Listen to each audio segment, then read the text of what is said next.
నేను ఎవ్వరిని కూడా నిర్లక్ష్యం చెయ్యను, నాకు అవసరం లేదు.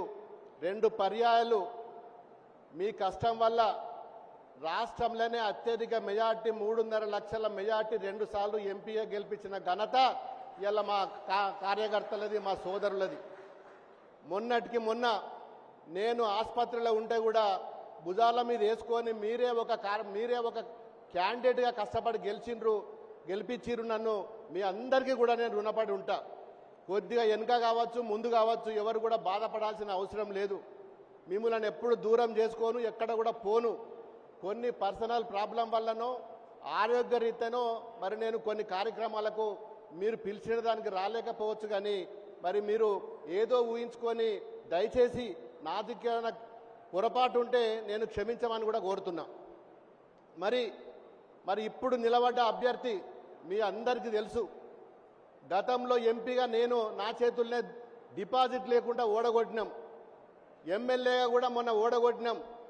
గతంలో కూడా చాలా పర్యాయాలు కూడా మరి ఎప్పుడు కూడా గెలిచిన దాఖలాలు లేవు. మరి మొన్న గెలిచిండు బై ఎలక్షన్ల రకరకాల వాగ్దానాలు ఇచ్చిండు. ఇక అదంతా కూడా భవిష్యత్తు మీకు తెలుసు.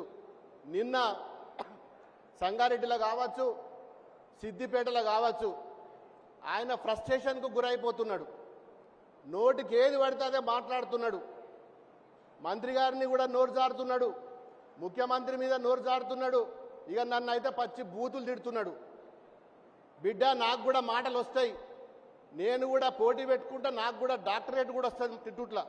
కానీ నేను సంస్కారం ఎక్కడ కూడా మరవను. నేను నోటికి ఏది వస్తుంది మాట్లాడు, సంస్కారం కాదు బిడ్డ అని నేను హెచ్చరిస్తున్నా. నేను నిన్న సంగారెడ్డిలో వాడోవడు వీడోవడు గోచిగాడు గొంగడు బొంతగాడు అని చెప్పి ఇష్టం ఉన్నట్టు మాట్లాడినావు. నేను ల్యాండ్ కబ్జాలు చేస్తున్నానట, ఏమి పార్లమెంట్లో నేను ఏ ఒక్కరోజు మాట్లాడలేదట, రాష్ట్రానికి పార్లమెంటుకు ఏమి చేయలేదట. మరి నేను ఒకటొక్కటి చెప్తా, నువ్వు చెప్పిన దానికి రాసుకో బిడ్డ అని చెప్తున్నా. 17 మంది ఎంపీలల్లో అత్యధికంగా మరి పార్లమెంటులో క్వశ్చన్ వేసింది మాట్లాడింది కొత్త ప్రభాకర్ రెడ్డి. మీరు ఆన్లైన్లో కూడా చెక్ చేస్తూ ఆ పిచ్చోనికి కూడా చెప్పాలి. ఆడొక పిచ్చోడ్లాగా మాట్లాడుతున్నాడు. బిడ్డ 4 ఎంపీలు గెలిచిర్రు, ఏం పీకిర్రు, ఎన్నిసార్లు మాట్లాడిర్రు, తెలంగాణ కోసం ఏమేం మాట్లాడిర్రో ఒక్కసారి పార్లమెంటు వెబ్సైట్ ఉంటుంది, ఎవరైనా చూసుకోవచ్చు. బేకూఫ్ గాని లెక్క ఫాల్తు గాని లెక్క మా ఇష్టం ఉన్నట్టు మాట్లాడద్దు. ఇక పోతే నువ్వు ఏం చేసినావు అన్నాడు. నేను మెదకు రైలు తెచ్చిన, సిద్దిపేటకు గజ్వెల్ రైలు తెచ్చినాం, సిద్దిపేట హరీష్ అన్న డైరెక్షన్లో కేవీ స్కూల్ కూడా తెచ్చుకున్నాం, నేషనల్ హైవే తెచ్చుకున్నాం, ఎల్కతుర్తి ఎల్లారెడ్డిపేట మన ఇక్కడికి వెళ్ళిపోయే ఎల్కతుర్తి రోడ్డు సిద్దిపేట రోడ్డు కూడా మేం తెచ్చినాం బిడ్డ రాసి పెట్టుకో. నర్సాపూర్ బాలనగర్ హైవే మేం తెచ్చినాం బిడ్డ రాసి పెట్టుకో. సంగారెడ్డిలో కొండాపూర్లో ఫ్లైఓవర్ వేయించిన, యాక్సిడెంట్లు అయితే చచ్చిపోతే ఫస్ట్ ఫ్లైఓవర్ వేయించిన బిడ్డ రాసి పెట్టుకో. ఇక బోయిన్పల్లి నుంచి రామాయంపేట వరకు 4 ఫ్లైఓవర్లు కట్టిపించిన, తూఫ్రాన్ కాడ రింగ్ రోడ్డు మీద ఫ్లైఓవర్ కట్టిపించిన బిడ్డ రాసి పెట్టుకో. చేగుంటల ఫ్లైఓవర్ కట్టిపించిన బిడ్డ రాసి పెట్టుకో. అది నువ్వు పోయి ఫోటోలు దిగి నేను ఇప్పించిన అని చెప్పి చెప్పుకున్నావు బిడ్డ. నువ్వు ఎమ్మెల్యే కాకముందే నేను ఫ్లైఓవర్ వేయించిన. జప్తి చివునూరు కాడ ఫ్లైఓవర్ కన్స్ట్రక్షన్ అవుతుంది బిడ్డ రాసి పెట్టుకో.